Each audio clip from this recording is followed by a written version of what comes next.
Kia ora, hello, I'm Philip Duncan. Thank you so much for joining me. It is Thursday, the 22nd of May.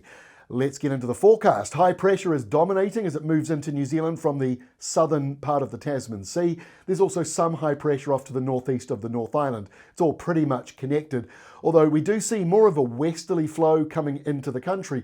Northwesterly winds from about sort of Cook Strait area southwards, where you're getting those west to northwest winds, and that's going to help lift up the temperature by a degree or so.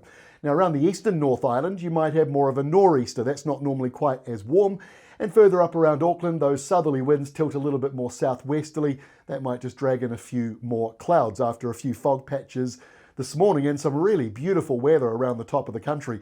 In fact, parts of Auckland and Waikato, along with Southland and Otago, parts of Canterbury, have had a sunnier and warmer month of May over the last few weeks, of course. So we are still seeing that weather pattern carry on. Let's move on through to rainfall now. We've got the 4-day rainfall map on the left and 7-day on the right.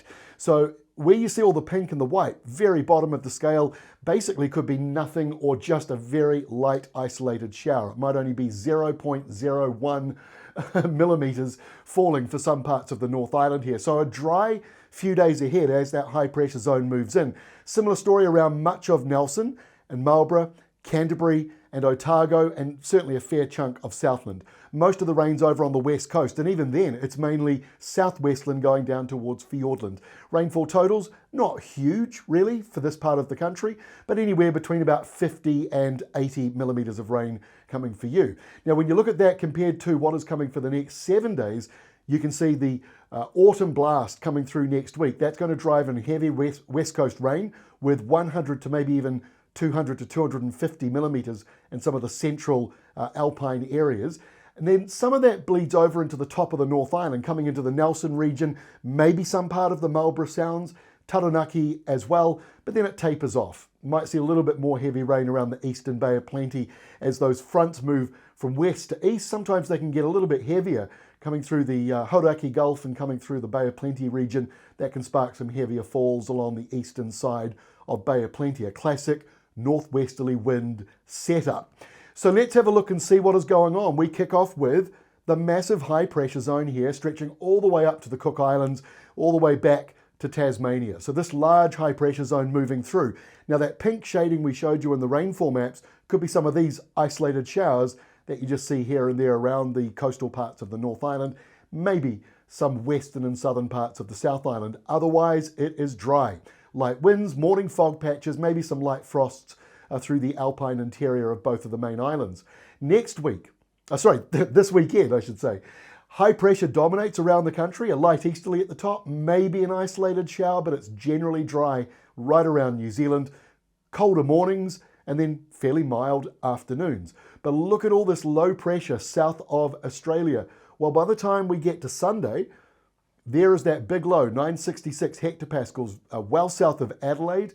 That is driving some windy and wet weather into the southeastern corner of Australia. For the New Zealand side, because of this big high just northeast of the Chatham Islands, which is stretching all the way up to the Cook Islands and Tonga, New Caledonia, places like that, well, that subtropical airflow is partially coming down into New Zealand. Add on top of that a nor'wester out of the outback of Australia, and then locally here in New Zealand, windy nor'westers. All of that, those three things combined to boost up the temperatures above average, both by day and by night, around all of New Zealand. Now, we've got some rain on the west coast. Most of that is down around Fiordland and southwestland, and then that will move further up the west coast as we go through Sunday afternoon and Sunday nighttime.